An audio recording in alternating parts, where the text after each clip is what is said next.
Hello and welcome to G story. स्वागत है आप सभी का शॉर्ट स्टोरी में।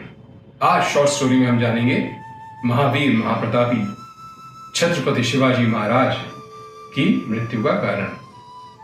शिवाजी महाराज ने अपना देह त्यागा 3 अप्रैल 1680 में।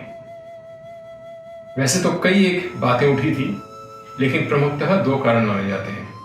एक तो उनको बायोग्राफी की वजह से, जिसमें कि क्लियरली मेंशन्ड है उनकी मृत्यु का कारण, और दूसरा जो कुछ इंसिडेंट्स हुए थे उनकी मृत्यु के बाद, उसको लेकर।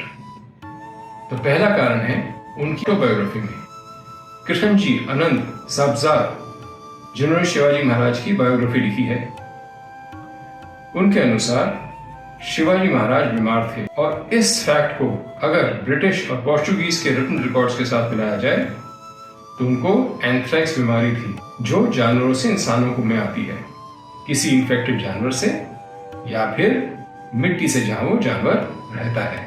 तो ये तो था पहला कारण। दूसरा कारण माना जाता है उनकी दूसरी पत्नी, क्योंकि कुछ ऐसे इंसिडेंट्स हुए थे उनकी मृत्यु के बाद जिनसे ये शक उन पे भी जाता है। ऐसा भी मानना है कि उनकी दूसरी पत्नी सोयराबाई ने उनको स्लो पॉइजनिंग करी थी, यानी कि थोड़ा थोड़ा जहर रोज का दिया था, जिसकी वजह से बीमार पड़े और फिर उनकी मृत्यु हो गई।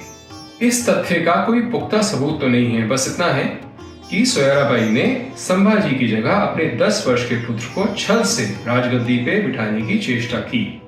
बट जनरली मेजॉरिटी ऑफ लोग यही मानते हैं कि वह बीमार थे, जिसकी वजह से उनकी मृत्यु हो गई। परंतु अगर ईश्वर ने महावीर छत्रपति शिवाजी महाराज को कुछ वर्ष और दिए होते तो शायद भारत की हिस्ट्री कुछ और ही होती। क्या सोचते हैं आप? अपने कमेंट्स में लिख के बताइएगा कैसी होती हमारी हिस्ट्री अगर छत्रपति शिवाजी महाराज 20-25 साल और राज कर देते तो। मिलते हैं शॉर्ट स्टोरी के साथ जल्द ही। जय हो, टिल मीट अगेन। नमस्कार।